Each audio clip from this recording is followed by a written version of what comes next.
What is up, boys and girls? It's your boy Miguel back with another video. How are you guys doing? I hope you guys are doing great. I'm doing not too bad myself. The point of this video today is just to show you guys my exhaust setup, since I've had a few of you guys ask me what I'm running.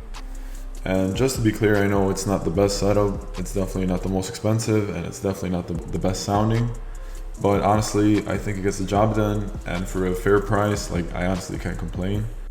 So if you're somebody that is planning on LS swapping your truck or car, and you need some ideas on a good exhaust system, I think this is going to be a great option, since it is pretty cheap and it sounds not that bad. I will be showing you some footage of it idling and a couple of revs, and I'll give you guys a couple of driving videos so you guys know what it sounds like, and well, you guys will be the judge of it. I'll be putting up pictures of the parts and part numbers that I used. I hope you guys enjoy it. Please don't forget to like, comment, share, and subscribe.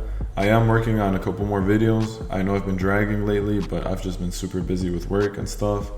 But hopefully I should be uploading 1 or 2 more videos soon.